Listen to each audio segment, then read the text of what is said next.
Emily Woolery, George Gutierrez, and Rosa Asensio.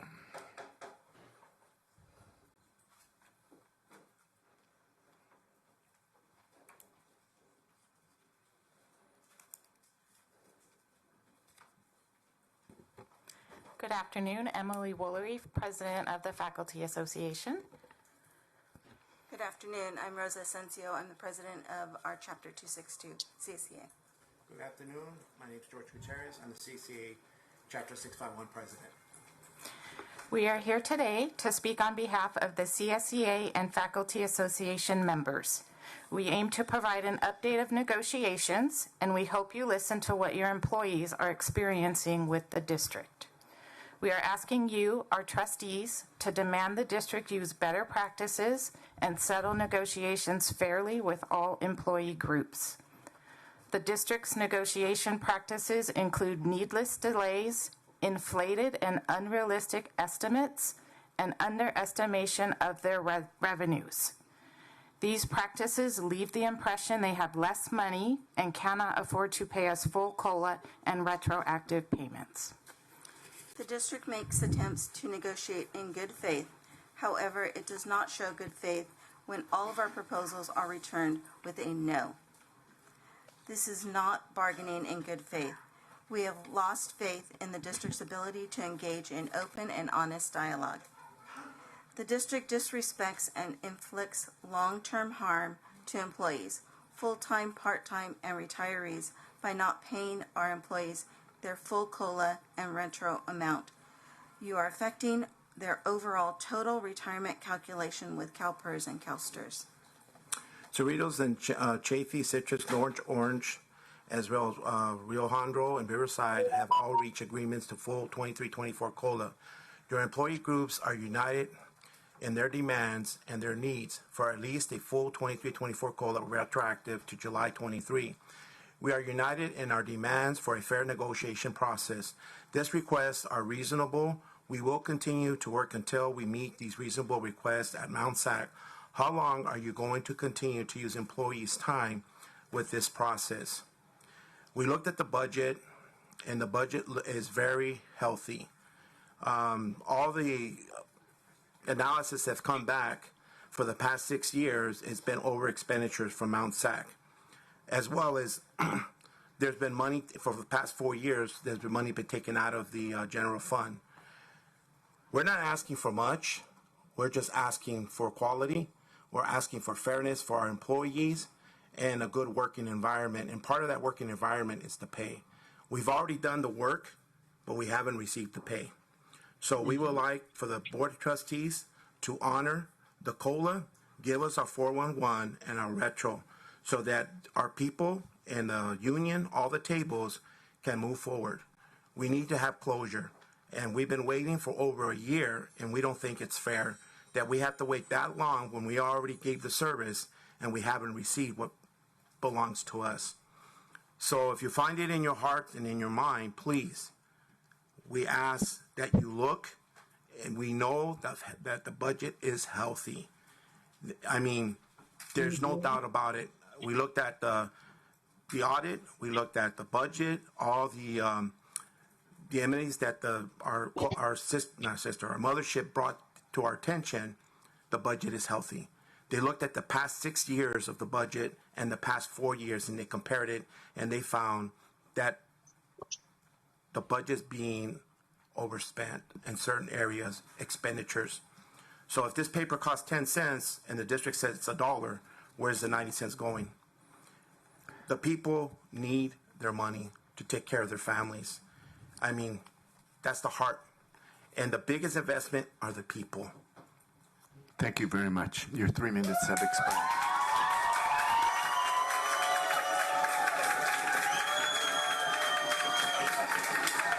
Next speaker is Sandra Esslinger, and on deck is Maya Alvarez Galvan. Sandra Esslinger with on deck is Maya Alvarez Galvan. Sandra?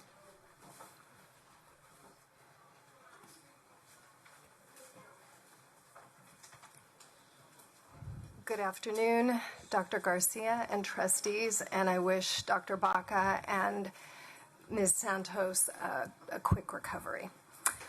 We have a huge problem, and we need your help. The district has not provided us with adequate rationale for why they rejected all but one of our financial proposals. They claim to value work faculty do, but they also claim they cannot afford the financial requests. They had our proposals for weeks, just to reject them without due consideration, no matter how small.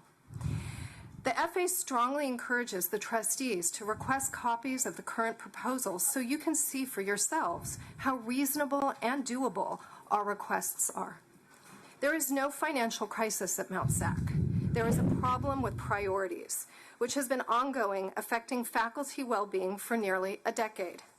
With the current retirement incentive program, the district should freeze positions as a cost-saving measure because several of these positions exist only in title now. The district has provided us with overinflated and inaccurate estimates of how much our proposals would cost. Some of those estimates were overinflated up to 368%.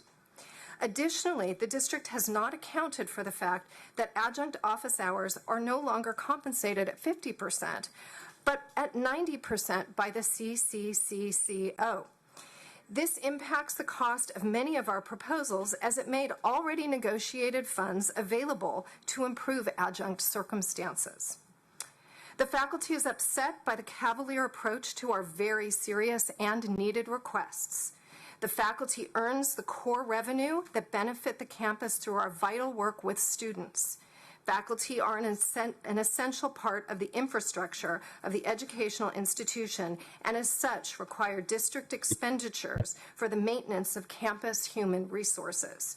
Those costs are COLA, health insurance, professional development, competitive salaries, and equitable longevity.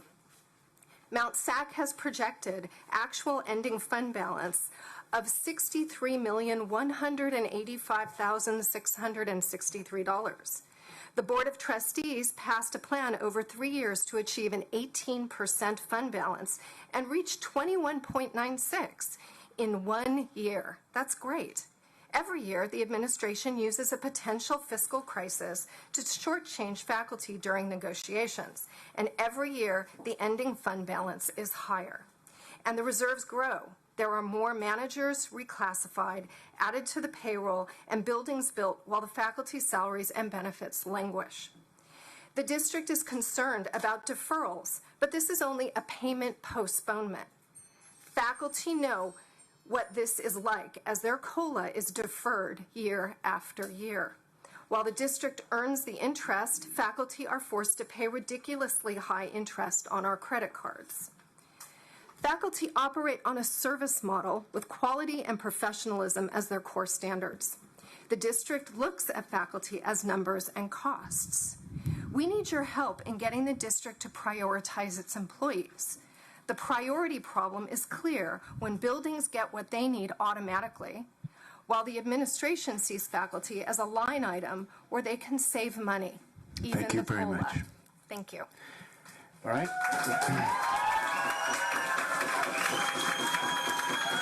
Maya Alvarez Galvan, and on deck is Joshua Christ. Maya Alvarez Galvan, on deck is Joshua Christ. And again, we'll be emphasizing the 3-minute rule, okay? Good afternoon, President Garcia and Board of Trustees. I want to thank those of you who support us. You know who you are. I appreciate your support. I'm here because the district's response to the FA's latest financial proposals were offensive.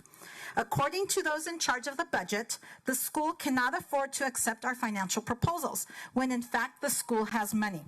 The real problem is that the district chooses to prioritize the administration over the faculty. The school claims it does not have money to support faculty, but it consistently finds money to benefit the administration and its pet projects. Let me give you some examples of the misplaced priorities of the district. The district not only spent over $100,000 to send managers to Newport Beach, but it found an additional $20,000 when the catering bill increased. In 2023, the board approved spending almost $68,000 of unrestricted funds to hold events at the Pacific Palms Hotel, even though we have a beautiful brand new student center that can accommodate these types of events for free. The district pays for meals at administrative meetings, but I've seen so much of that food go untouched. Managers may get up to $4,000 to pay for tuition, but our proposal to pay for Mount SAC tuition at $46 a unit was deemed unfundable. And to add insult to injury, managers can transfer up to $500 of this money to a personal 529 plan. When faculty don't use their conference money, we lose it. Why isn't the same true for managers? The school is currently on a 4-10 schedule in an effort to save on utilities, but the lights on the field are consistently on even when the fields are not in use. That is a huge waste of money paying for lights that are not being used. All of these examples clearly show that Mount SAC does not have a budget problem. It has a prioritization problem. It does not value faculty. It does not see that the work that we do is any worth, and it does not see our contributions as necessary. So when the school tells you that it cannot afford to give us full COLA, which you have already received from the state, or to increase our health benefits, or to give us a 15-year longevity step, or to pay our part-timers for more for office hours, what the school is actually saying is that faculty don't matter. What the school is saying is that they prefer to fund exorbitant retreats, uneaten buffets, and 529 plans for managers than to pass on to faculty the COLA which is sitting in the bank earning interest for the college. Please direct the district to stop lying to you about what it can and cannot afford. Please ask them to show you our proposals so that you can see for yourselves that we are not being unreasonable. Please support your faculty so that we can support our students. Thank you. Thank you. Next up is Joshua Christ, and on deck is Judy Lawton. Next up is Joshua Christ. On deck is Judy Lawton. Good afternoon. My name is Joshua Christ, rising today as a negotiations team member and vice president of the Mount San Antonio College Faculty Association to bring your attention to issues that have arisen from the Mount SAC Faculty Association negotiation team. I'd like to share a concern about the good faith efforts being taken by the district in their negotiations, and I will do this by sharing a portion of a response delivered by the FA during yesterday's negotiation session. Quote, the FA is surprised by the one-sided accounting and data points chosen by the district to best represent the estimated cost of this proposal. The data and numbers utilized by the district estimate that every single full-time faculty, part-time faculty, and emeritus professor, 2,905 total, will engage as a full-time student 30 units per year above and beyond their teaching commitment to Mount San Antonio College. For the sake of clear understanding, we will adopt these data points in our response to demonstrate the facetious nature of the initial response by the district. The district has estimated the maximum cost for just faculty tuition and fee reimbursement would be $3.7 million per year. What was missing from the district's response are two elements of this proposal, apportionment and enrollment. If we estimate 2,905 faculty complete 30 units of coursework that have tuitions and fees waived, it translates into 5,810 FTES. Representing roughly 15 to 20% increase over current FTES numbers.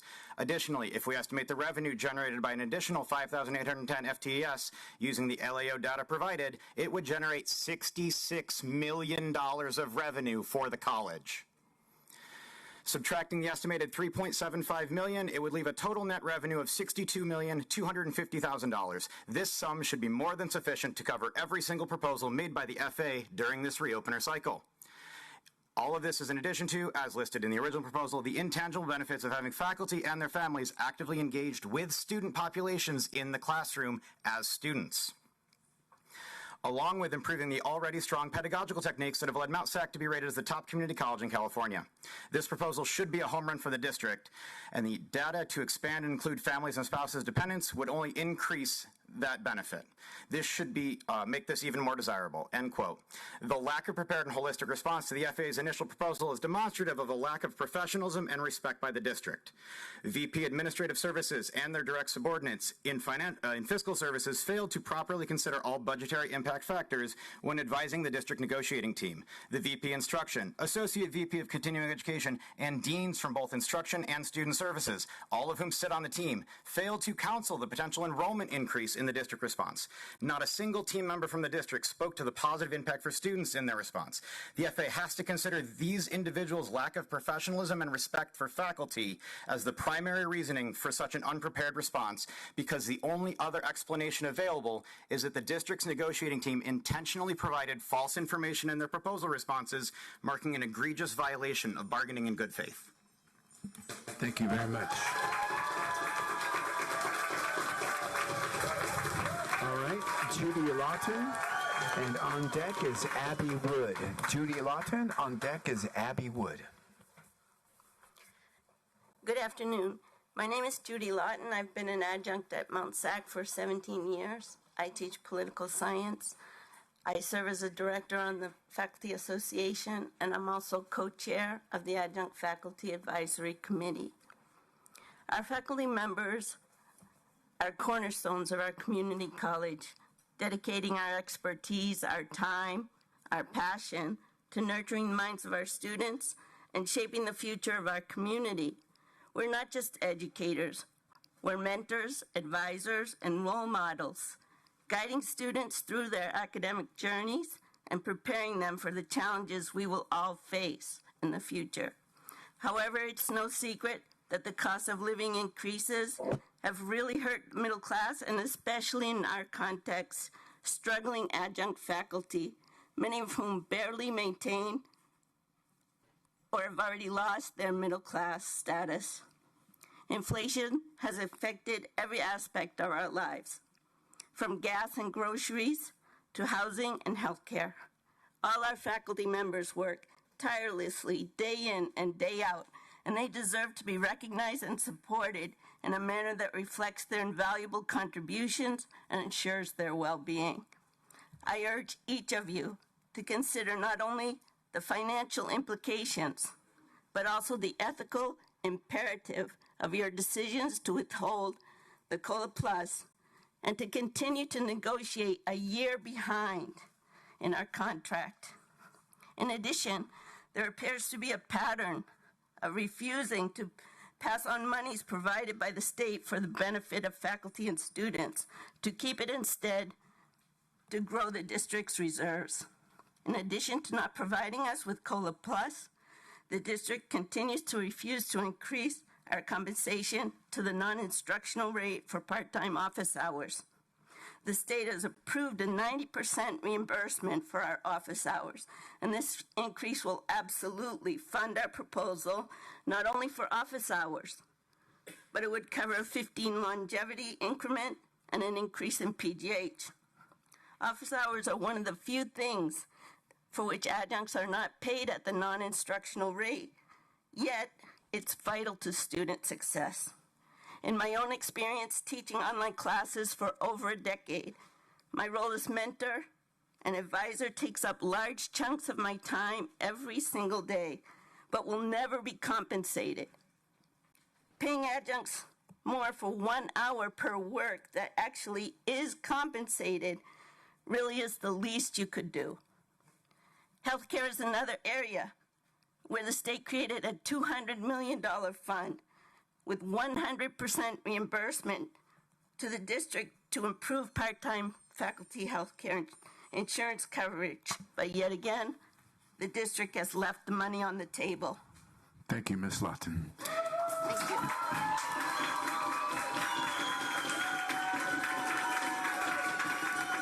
Abby Wood, and on deck is Scott Guth. Abby Wood, on deck is Scott Guth.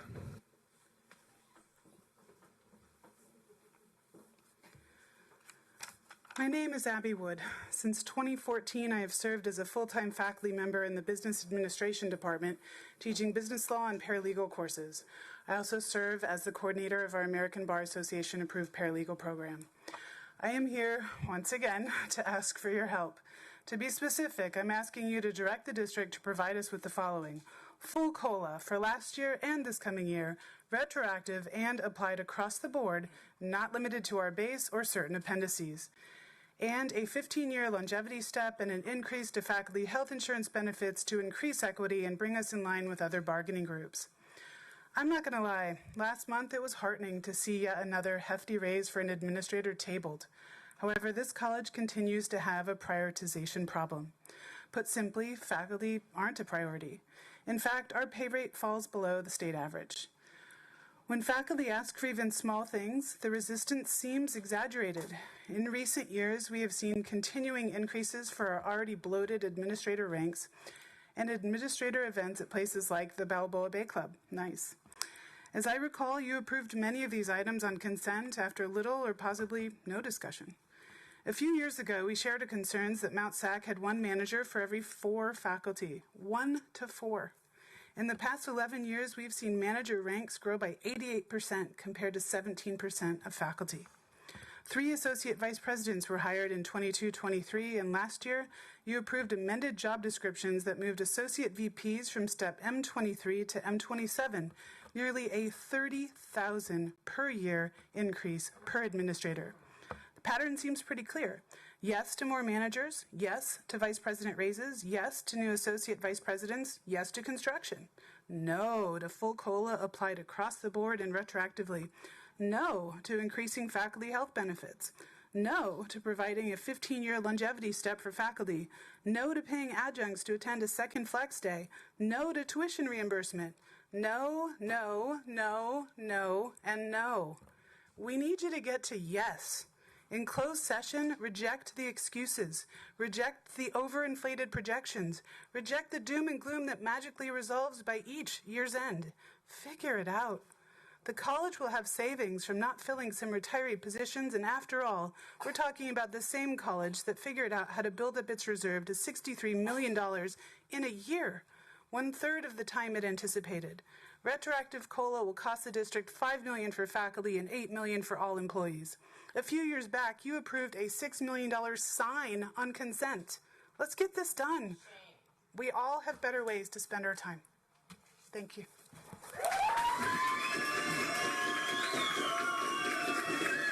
Thank you, Ms. Wood. Scott Guth, and on deck is Beta Meyer.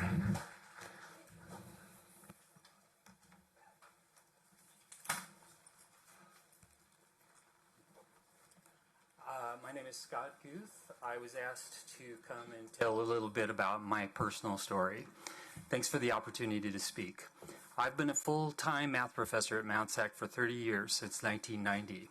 I've accomplished a modest number of achievements in that time, including being a principal investigator of a National Science Foundation grant that established our Math and Computer Science Computer Lab, authoring a few mathematics textbooks, including a long-running statistics text that's in use today and provided freely to students.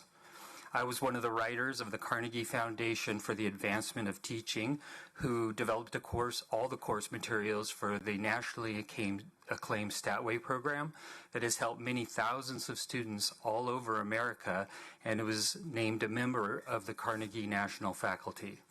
But above all else, I'm a great math teacher. I work hard every semester perfecting my courses for the sake of my students who see education as the key to their goals and dreams. It's my passion to get them past one of the big challenges that looms ahead as they proceed, passing a college-level math class.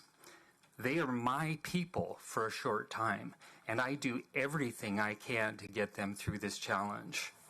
That's my job, and I love it. I don't need to work as hard as I do to get my students through, but I do because they need me to do my best. I have their backs. I love teaching, so I don't mind staying here longer. But I don't love the fact, I think I skipped something. As much as I love my job, at some point I've got to retire. I thought I might retire last June, but with Mount SAC keeping half of our state-funded cost of living adjustment, I decided to stay because this will affect my retirement income for the rest of my life. My best option to fix this is to work a few more years to eventually make up for the difference that the loss of COLA is causing. I love teaching, so I don't mind staying here longer, but I don't love the fact that at my age, Mount SAC is taking my options away. When I eventually can retire after 35 or more years of full-time teaching at Mount SAC, the only thing I won't miss is the feeling of not being valued by my district and its administration. We teachers do our best for our students because it's our job. It's time for this college to act like they have our backs because that's their job.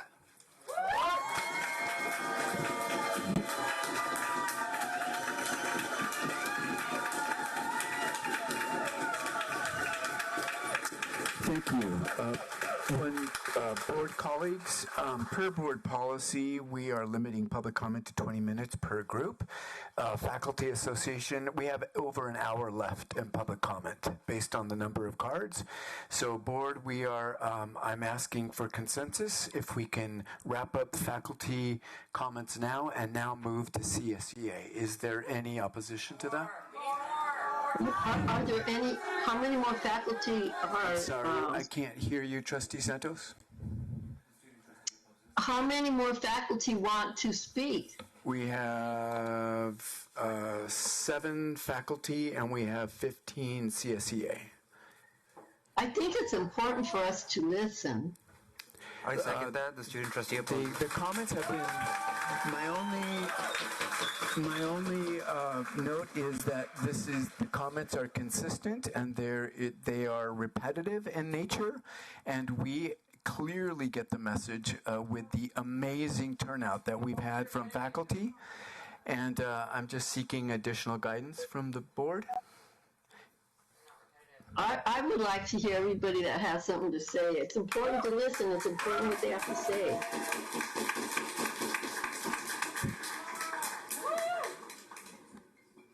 I have plenty of time. Let's let them talk. All right.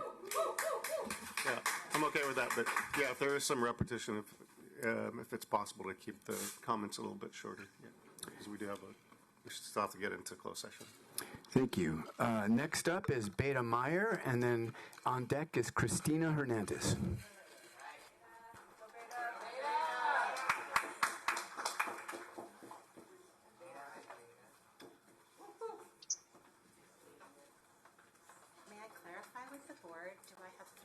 Or do I have 1 minute? You have 3 minutes. 3 minutes. Thank you very much.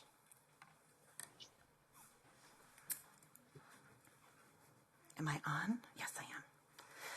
Good afternoon to members of the board and executive members of Mount SAC. I appreciate the opportunity to come before you and discuss my concern with the proceedings in our contract negotiations on this campus.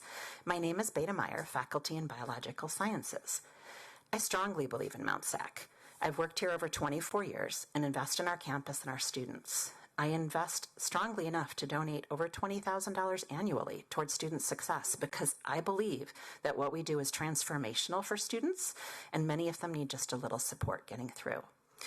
I believe in our mission. I believe in our community. I have a fantastic division, and we offer programs that provide career paths for students and training that changes their lives for the better. We are here to educate, train, support, and provide a community for people to thrive.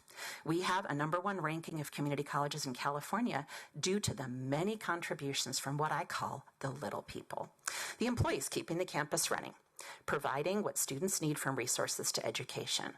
We employees at Mount SAC believe in this campus and invest in it. We want students to thrive and succeed. We are thousands in number, and we all work hard to get our jobs done, from face-to-face instruction to librarians, counselors, coordinators, classified and confidential staff, and we are Mount SAC.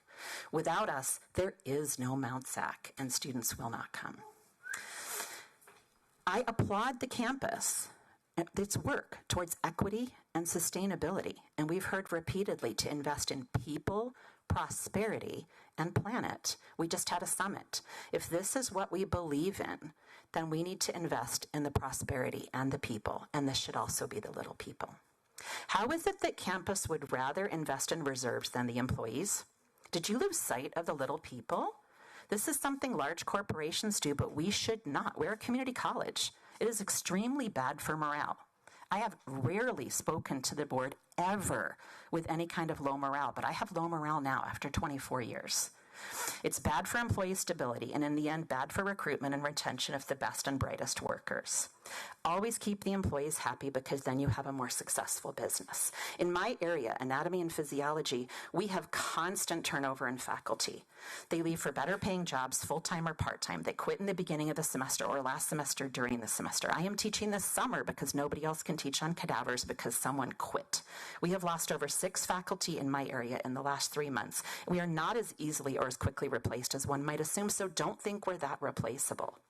Also, several faculty preeminent in the field have been leaving our performing arts programs, and this will have impacts on our internationally recognized programs over the next few years. We are losing most of our aircraft program. For faculty who stay, why not reward them with longevity awards? A simple thank you for sticking around. Faculty have no 15-year longevity award, even though that's the most common longevity milestone that faculty will make before retiring.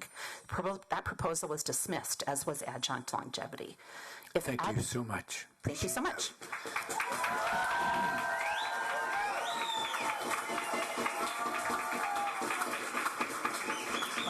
Next up is Cristina Hernandez. Hey, Board Chair.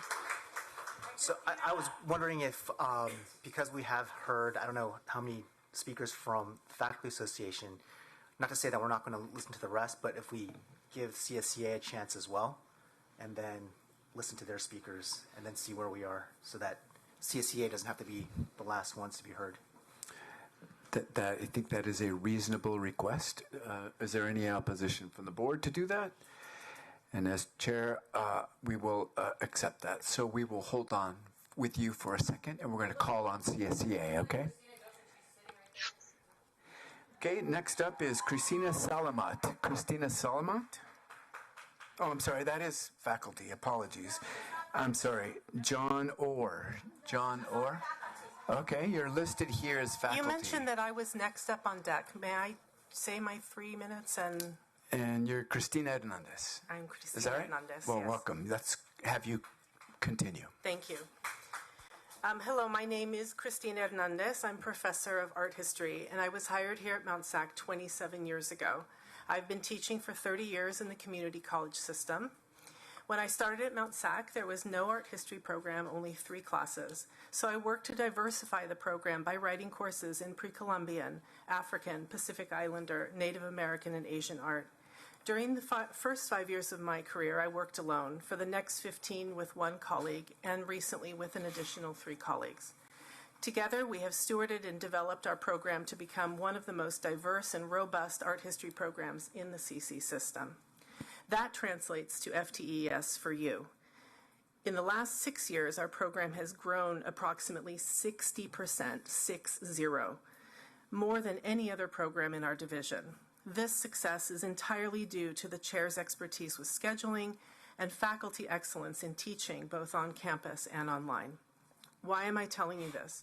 So that you know how tirelessly faculty have worked, not only during the pandemic, but in the years before and since. Our online program is successful because we offer rigorous, engaging classes, and students flock to our classes because we are innovative, rigorous, and dedicated faculty members. However, we have rarely received any recognition for our hard work. Instead of kudos, we're treated as if we've done nothing to make our program a success. Instead of asking how we've developed a successful, diverse curriculum, we're told what to offer. We are micromanaged, and our expertise is ignored, even though we have shown that we can successfully develop and manage our programs. Over my 30 years of teaching, I've never seen the relationship between management and faculty deteriorate to this low level. I'm telling you this also so you know how offensive, frustrating, and hurtful it is when we hear how the district negotiating team has delayed giving responses to faculty only to finally respond with a string of no's to faculty requests. Instead of being treated as professionals and colleagues with expertise, and specialized training, we're treated as servile labor. We shouldn't be made to fight tooth and nail for the bare minimum state-funded cost of living monies that the district has already received, banked, and earned interest on. Our reserves are healthy, as you've heard, safely above the 18% goal established by the district. The district should be working to bring faculty salaries above the state average. Mount SAC is not an average college, and Mount SAC faculty are not average human resources. We should be receiving COLA Plus, retroactive to July 23, COLA Plus for 24-25, and the same 15-year longevity step as other members on campus. These commitments would show faculty that we're respected colleagues and valued members of the Mount SAC family. Thank you.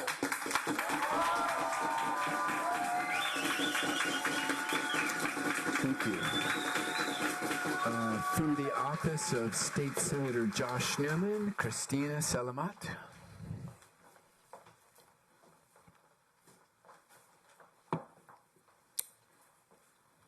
Good afternoon, President Garcia and members of the board.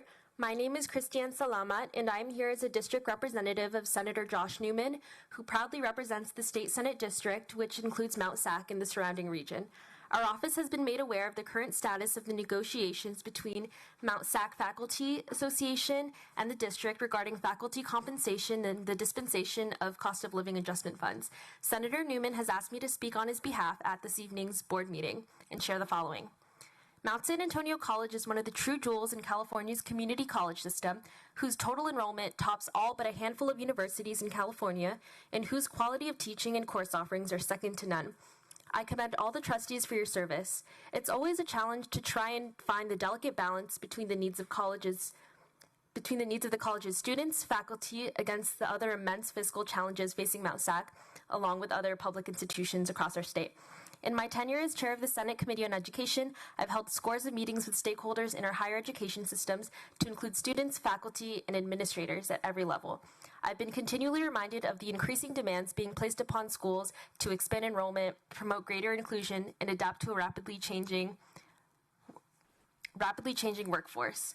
Concurrently, faculty members with whom I've met have emphasized the increased demands they face as they endeavor to teach more students and to accommodate a broader range of needs, all while struggling to make ends meet in their own lives, as the recent sharp rise in inflation has dramatically altered the cost of living. In recognition of this fact, and despite the current budget challenges, the state allocated supplemental funds directly to the California community colleges in the form of an appropriate COLA. What is important in the situation at hand here, in my view, is that negotiations between the district and faculty association continue to proceed on a good faith basis and with an appropriate sense of urgency, as both parties work toward mutually agreeable terms. I'm aware that in prior years, contract negotiations have also been protracted, sometimes extending across several months. Such delays create uncertainty and instability with adverse impacts that extend to quality of learning and the health of the broader academic community with which you are entrusted to steward.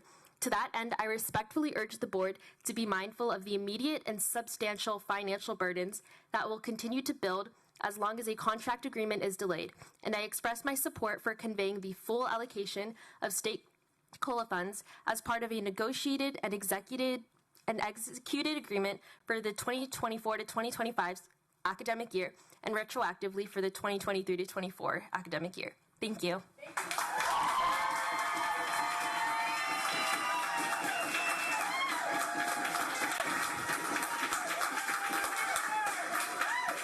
All right, from CSEA, John Orr, and on deck is Christina Kessler.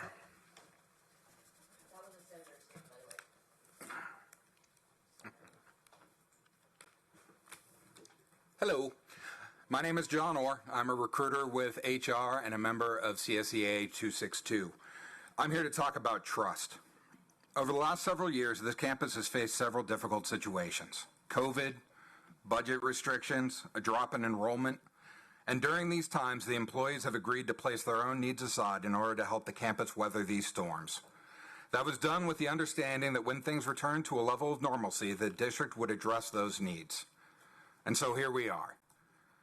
Enrollment's back up, a state budget has been passed with decent funding levels, and yet the district is responding with a lack of interest in fulfilling its promise of making us whole. I've been in higher ed for over 20 years. This is the fourth campus I've worked on, and I've seen what happens when trust erodes between employees and management, and it is a very unpleasant situation. I've been on campuses where every management action is responded by the unions with an unfair labor practice, regardless of what it is. I've been in meetings where the manager starts the department meeting and the employees immediately slide over a grievance, ending the meeting before it even starts. That is what happens when we lose trust. And it's not just 262, it's FA, it's 651, it's the confidentials, it's the academic senate. If we make agreements with you and then we can't trust that a year or two down the road that the district is going to live up to us, what are we going to do? And so we're here tonight asking the Board of Trustees, the 8 of you, to step in and stop this erosion of trust. We need you to tell the district to fulfill their word. If you want your public comments to be quicker, then for the love of all that's holy, put an end to this nonsense.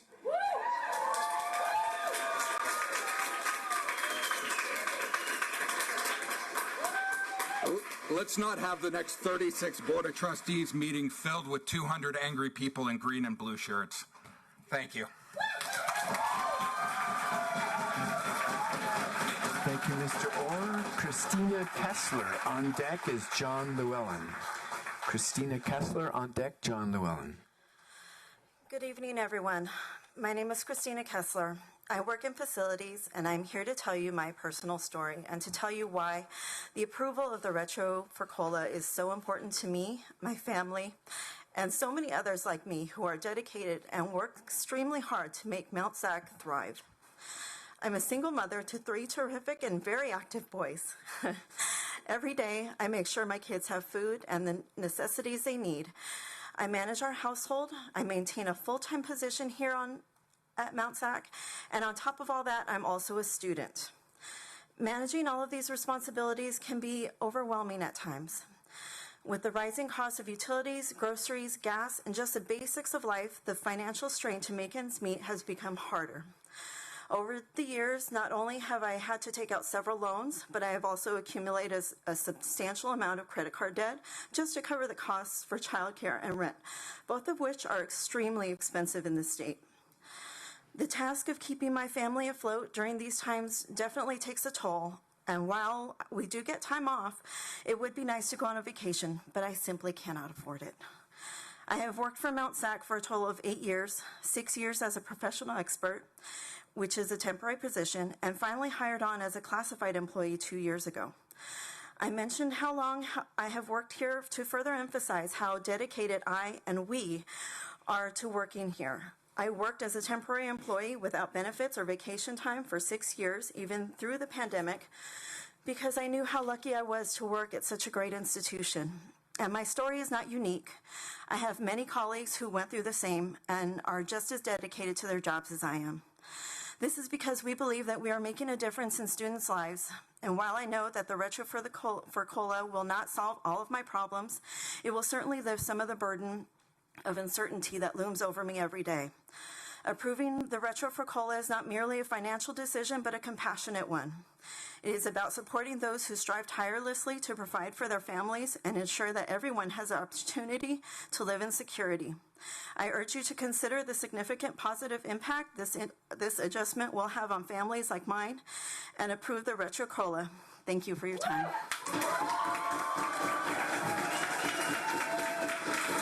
Thank you, Christina. John Llewellyn. On deck is Lisa DiSonato.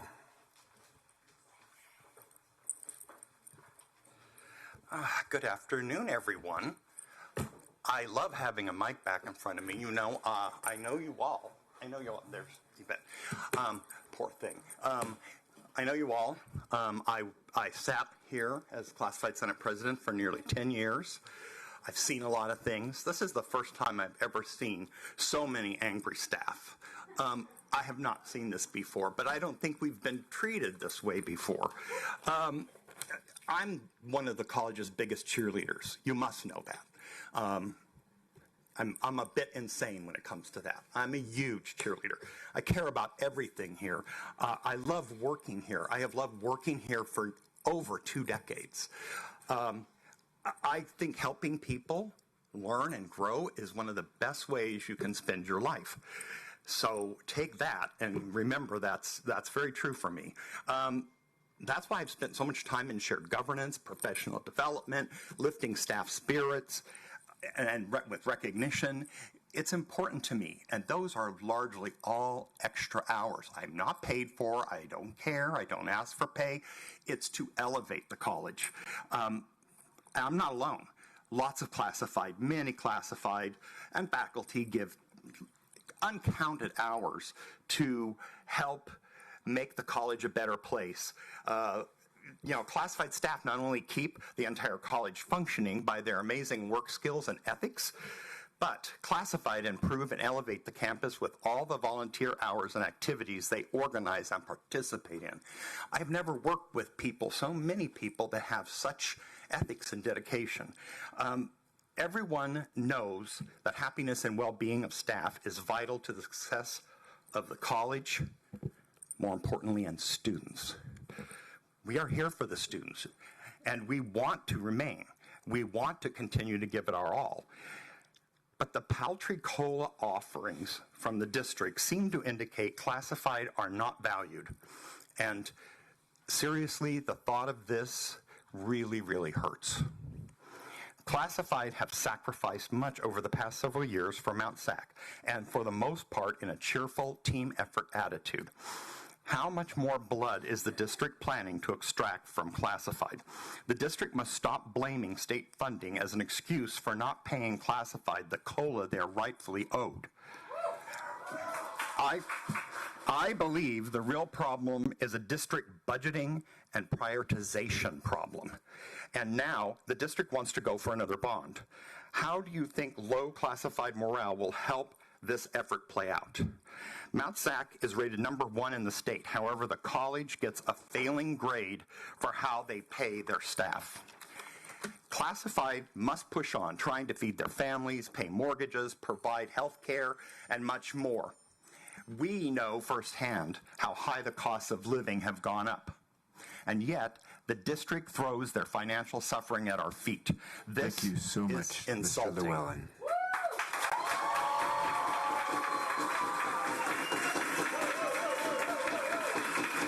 Lisa DeSonato. On deck is Anne-Marie Marin. Lisa DeSonato on deck, Anne-Marie Marin.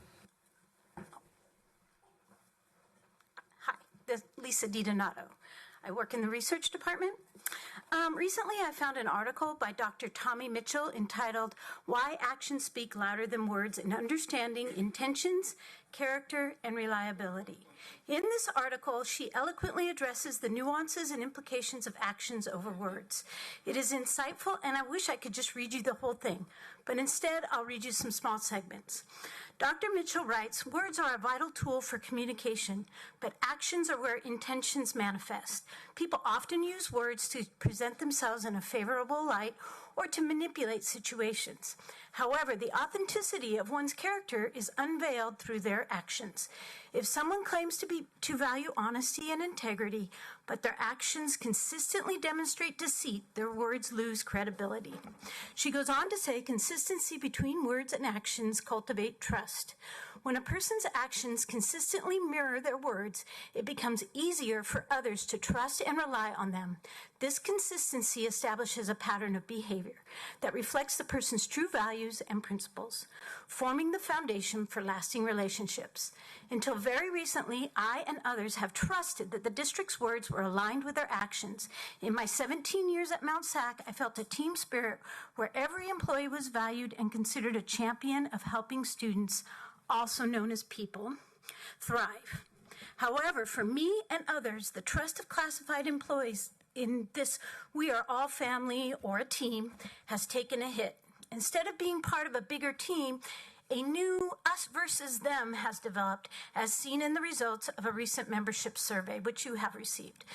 Actions have fueled this change in attitude. Multiple offers of zero of the deferred 4.11 COLA, zipper clauses, and the no retro COLA are actions that speak louder than words of appreciation at a luncheon. And yet, I, a classified employee, identified the students we lost during the stay-at-home era so that other classified employees could call, text, and meet with these students to see what they needed to resume their studies. Then there were other classified employees who helped them get their financial, educational, and basic needs met so they could re-enroll, all of which was done using resources maintained and created by other classified employees. Those are the actions of people who want students to thrive. We all played a part in restoring enrollments and have all felt how much more expensive everything is, and as good team players, we have been patiently waiting for a COLA that the state recognizes we need. Going forward, each of us must consider how our words and actions combine to either erode or establish trust and teamwork.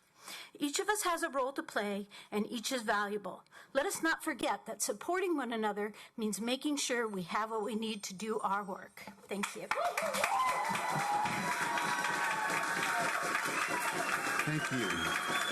Anne-Marie Marin, and on deck is Christine Gerloff. Anne-Marie Marin, on deck is Christine Gerloff. Yes, hello. Good evening, members of the board and everyone who's here. My name is Anne-Marie Marin. I work as an administrative specialist, and next year is going to be my 10th year here at Mount SAC, and I'm really proud to work here. I want to appeal to the board and to any decision makers in the negotiation between CSEA and the various committees regarding COLA pay to please approve the COLA back paid owed to us and adjust our pay at the 4.11% cost of living adjustment. Recently, we have seen retirement payouts, even to those not expecting or asking for them, and a large pay increase to certain positions at the college. As an example, an increase was recently approved, 10% for AVPs. We also have seen record inflation, higher taxes, increased workloads. Our classification includes some of the lowest salary ranges on campus. For many of us, that 4.11% back pay would help us replenish savings that have been depleted over the past few years as the cost of groceries, fuel, and utilities make it ever harder to make it on our paycheck alone. This is the reason we have COLA, isn't it? That's the whole reason. Before our request is rejected or delayed or used as a bargaining chip to take something else from us, please ask yourselves, when was the last time you had to choose between having lunch or dinner, or withdraw money from a savings account just to make it to the end of the month, forgo visiting family in another state, paid a bill with a credit card, requested a monthly payment arrangement with the utility company, maybe not drive somewhere because you were on empty, or say sorry, not this time, to your child or loved one because of money. It's hard to admit, but in the past 2 years, I've had to do each of these things. 4.11 might be the difference between existing paycheck to paycheck without dipping into savings as much. It might also make us feel truly valued. We aren't even asking for an increase, a raise, or anything like that. We are asking that we get our cost of living adjustment. Cost of living adjustment. It's not an increase. It's a cost of living adjustment. Respectfully, thank you so much, please. Thank you, Anne-Marie. Next up is Christine Gerloff. On deck is Ken Kawaguchi. Hello, my name is Christine Gerloff. I work in the library. When I was hired at Mount SAC right after 9/11, it felt like coming home. 4 generations of my family have been Mount SAC students. I grew up in Walnut going to the Mount SAC relays. All 3 of my children went to the Mount SAC Child Development Center as newborns all the way through preschool and currently go to the Walnut schools. I am proud of Mount SAC and this community. Everyone who works here cares for and prioritizes our awesome students. That is what makes us special. In my 23 years here, I have always been optimistic and known that the district will do what is right for students and the employees. This summer, without our other half of our COLA, my kids must skip Mount SAC College for Kids, and we also passed on our annual camping weekend. Mount SAC did not have layoffs during the economic crisis when other colleges did. Instead, Mount SAC pulled together as a team and we figured it out. We are a family, we care, we respect each other and our students. However, employees have never felt as devalued as we do now. It is insulting that the district, the administration, and the board are not negotiating in good faith. Mount SAC is a premier institution and needs to stay that way. All of us who help make Mount SAC special need parity and our retro cost of living increase. Our families deserve it. Please do the right thing and restore our faith in Mount SAC. Thank you. Thank you so much. Ken Kawaguchi, and on deck is Patty Duffy. Ken Kawaguchi, and on deck, Patty Duffy. Good afternoon. My name is Ken Kawaguchi, and I am delivering this speech on behalf of a coworker. She sat across from me, tears welling up in her eyes. I understand that you may know of resources for food. We're not going to make it until payday. This was a coworker before me. Sadly, this was not the first such confession. Over the past year, coworkers have shared that they were sleeping on the sofa so that they could rent out their bedroom in the hopes of keeping their home, postponing surgery because they cannot afford the copay, plan to move to a cheaper state because wages haven't kept up with the cost of living, and sending children to live with grandparents because they can no longer afford childcare. Our wages are unsustainable.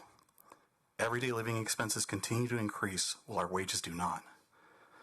Exhausting savings, deferring home repairs, and taking on second jobs have become commonplace.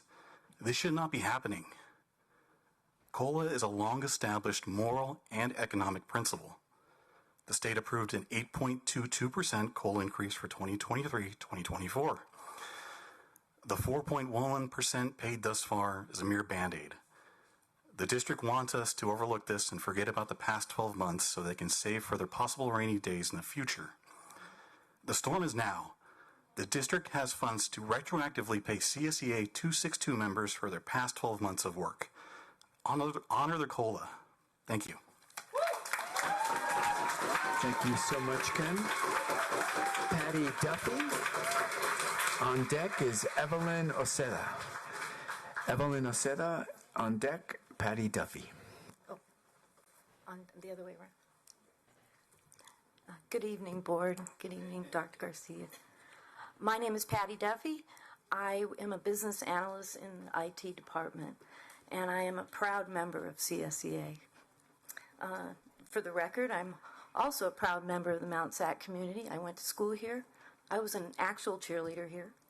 And I've had a multitude of sisters, brothers, and my own children come here. And we're very, very proud of this community. I'm actually going to read a letter from one of my colleagues. This person writes, I hope this message finds you well. I am writing to request consideration for the retroactive portion of the cost of living adjustment, the COLA, for CSEA Chapter 262. This adjustment would significantly ease my current financial situation, especially after relocating from an apartment complex to an accessory dwelling unit, an ADU. The recent move has been challenging, both emotionally and financially.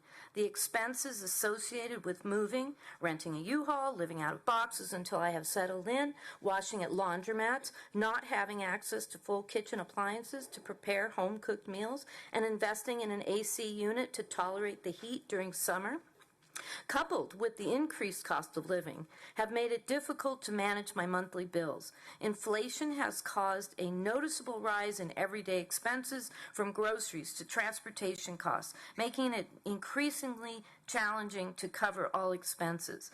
Receiving the retroactive COLA would provide much-needed financial relief. The additional funds would help me cover essential bills that have become burdensome due to the current economic climate.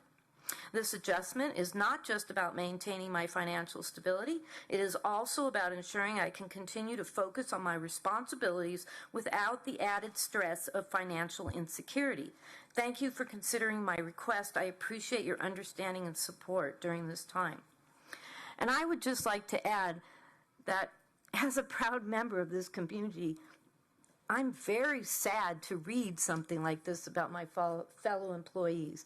These are people who come to work every day, that give their all, and they're living beneath the standard of living. You know, why do we have this going on? If this continues a year or two from now, we might be talking to you about having homeless employees. This needs to end. We need support for the work we've done already. We're asking you to stand up and encourage your administration to please respect us. Thank you. Thank you, Patty. Next up is Evelyn Ojeda, and on deck is Marcel Galatiano. Hi, Evelyn.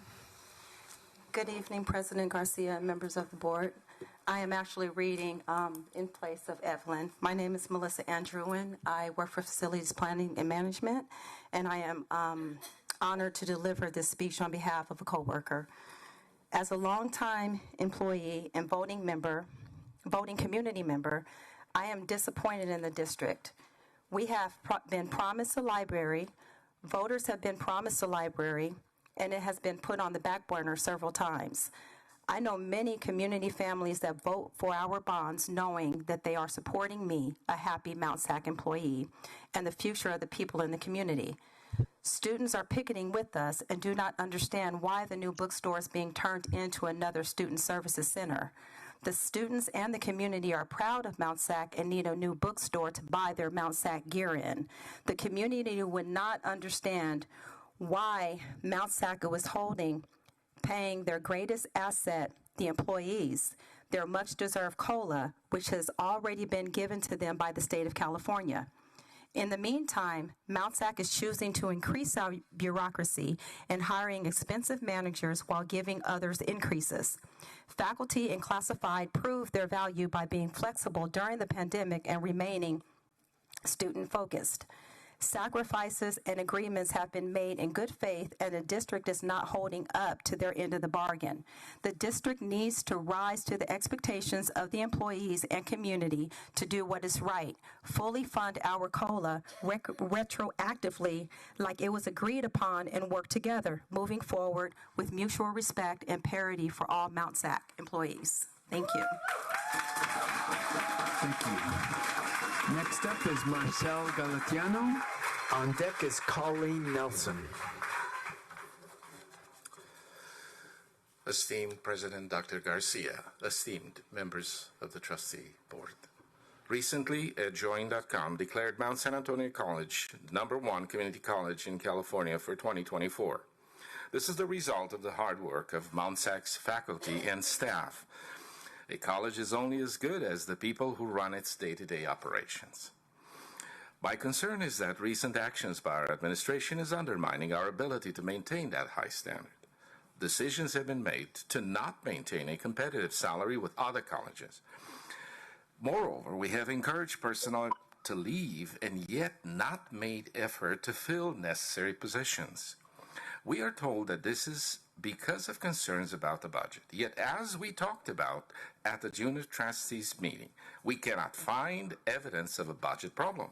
In fact, it appears that any budget shortfall pointed to over the last several years has been illusionary.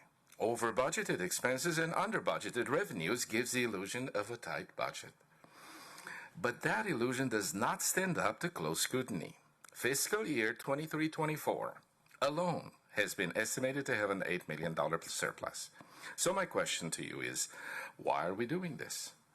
Why are we risking the quality of education offered by our college? If we want to maintain a high standard here, we must continue to hire quality faculty and staff. We must fill needed positions and maintain a competitive compensation package. If you are telling us that you cannot do that, then we need a better explanation than it's the budget. We've learned that that argument does not hold up. Closed examination. Thank you for your time. Thank you, Marcel.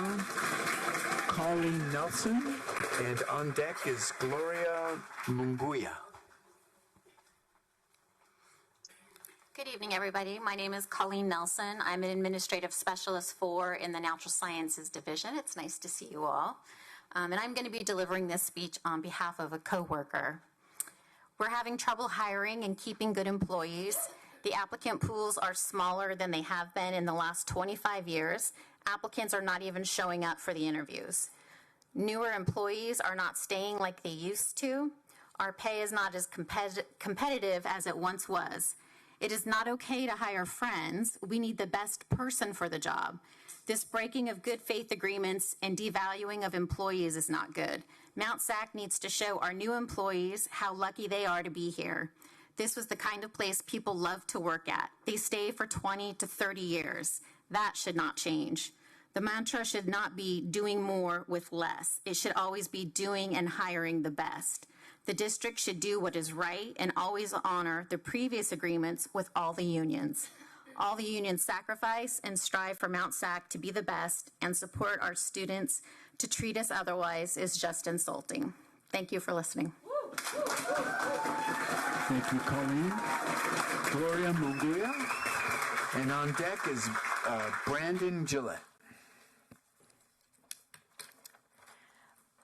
Good evening, Dr. Garcia and Board of Trustees. My name is Gloria Munguia, and I am delivering this speech on behalf of a coworker.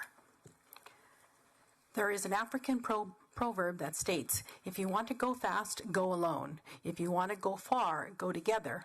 It seems Mount SAC's leadership has decided it wants to go fast and go alone. To that we say good luck. After months of negotiations, staff has effectively heard from Mount SAC's administrators that we are not valued partners in our shared endeavor of providing low-cost, high-quality post-secondary education to our local community. In terms of quantifying our value, we were told last July that our partnership would be tested. Staff would only receive half of what was budgeted by the state as a cost of living allocation, 8.22%. To help our wages remain on par with the standard cost of living, which skyrocketed after the pandemic. Let's be clear. We are not asking for a raise. We are just asking for what the state already said and wrote a check for what we deserved. As a united collective bargaining group, we agreed in good faith to receive half of the allocation, 4.11%, last July, and worked very hard for the next 6 months to help increase and retain student enrollment to help stabilize the college budget, after which we would receive the remaining half of the COLA this July, prorated to the beginning of the year, as is only fair. We fulfilled our end of the bargain, and now administrators are showing their true colors. After months of telling staff we deserve nothing but more than half of what we already budgeted for staff COLA, we are now being told that we'll get the other half, but only on the condition that it's not the entire half owed. In other words, administrators received a whole loaf of bread for their employees, but they decided to eat half the loaf and give us the remaining crumbs, all while not hesitating to give their highest paid managers a 10% raise. I emphasize raise, not COLA. This utter disbelief of hypocrisy and bad faith is being met with utmost resistance by our membership. Today we share these messages of anger, frustration, and hardship together with the reminders that our work continues and will not be derailed by bad faith negotiation tactics and dismal, often contradictory displays of fiscal responsibility. If fiscal responsibility were truly a concern, we would not be given raises to the highest paid campus employees, spending money on lavish administrator retreats, spending money to get out of poorly judged financial schemes, spending money on misguided, misinformed rebranding efforts, and spending money on consultants to ask for more taxpayer money to spend on more buildings for what anyone who is paying attention knows will be less students in coming years due to steadily declining birth and population rates. Lastly, there is much time and effort dedicated to the college to enrollment figures. So much emphasis on headcount fluctuating enrollment levels. I know my time's up. Now would be a good time for the board to consider these questions and ask themselves how they would like us to go together or whether they would rather go alone. Thank you so much. Thank you. Next up is Brandon Gillette. On deck remotely is Emily H. Good evening, board members. My name is Brandon Gillette. I'm the first vice president of CSEA 262 and the lead negotiator for our negotiating committee. When I first started with CSEA's negotiations team before the pandemic, I came into the room for the first time bright-eyed and bushy-tailed. My philosophy as a negotiator has always been to assume the best of our counterparts at the table. Seek first to understand before seeking to be understood. Then we got blindsided by a global pandemic. The district asked a lot of our members during that time period, but I was all in to help out. I recognized that the pandemic was not anything the district could have prevented, and I was ready to contribute as much as I could to help us get through those trying times, because I thought we were all in this together as a Mount SAC family and as a team. But as the pandemic wound to a close and Mount SAC returned to in-person operations, the struggles continued. Again, as a negotiator, I gave it my best to understand the district's perspective and seek to understand and support the district's legitimate needs. Again, our members were asked to go above and beyond, and again we met every challenge we were faced with to keep this institution going. We agreed to defer half of our COLA in good faith because we believed that the district would care for us in return after we had collectively secured our financial health as an institution. But now we are there. We have done it. We met every single challenge the district asked of us, and we restored all of our funding. The district has the funds available. We have sent all of you an email explaining where the district could pull the funding from. But despite all of that, the district still refuses to do their part in this partnership. I wish I could come to you tonight with a message of hope, but I myself am quickly losing faith in this institution to do the right thing, and I am not the only one. I know you can't quite see all of us in the audience here today, so let me tell you that there are over 130 classified staff in the audience here. That represents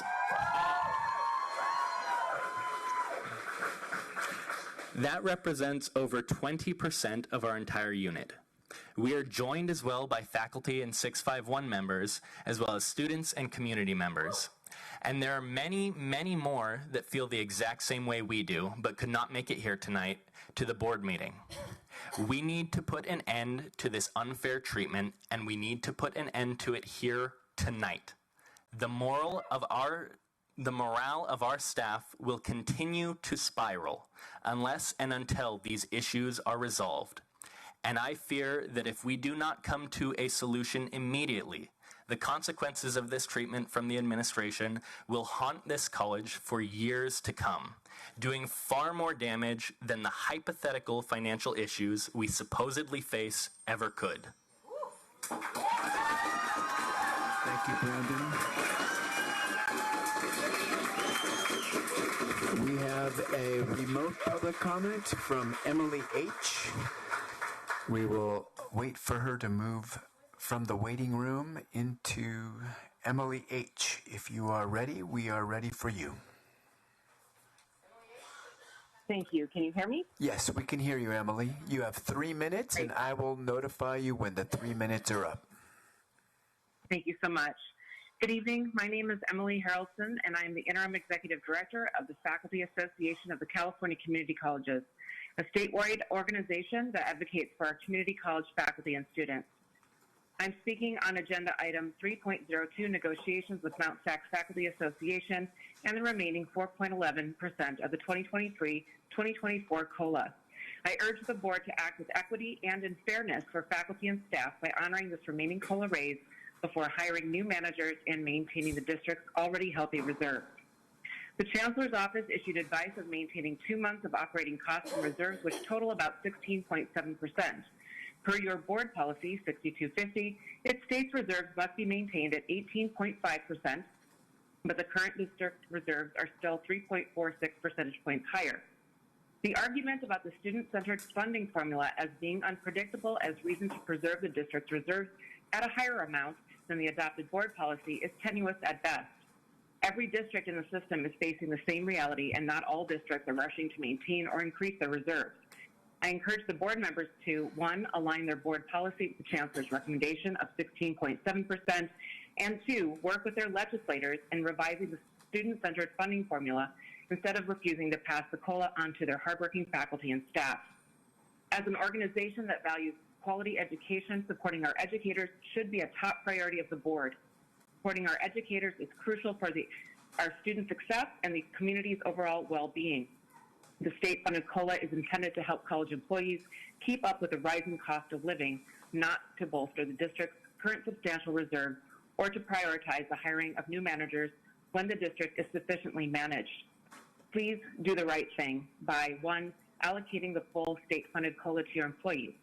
Faculty and staff members need more certainty about their income for the upcoming academic year. 2, prioritizing fair compensation for faculty and staff over unnecessarily large reserves. And 3, reconsidering hiring new managers until employee compensation issues are resolved. Thank you for your time. Thank you, Emily. That concludes public comment. Thank you all for being here and for your ongoing dedication and your hard work. At this time, the board will be adjourning to closed session to discuss conference with labor negotiator. Pursuant to Government Code Section 54.957.6, Chief Negotiator Soka Song, CSEA 651, CSEA 262, and the Faculty Association, and Dr. Martha Garcia, Management and Confidential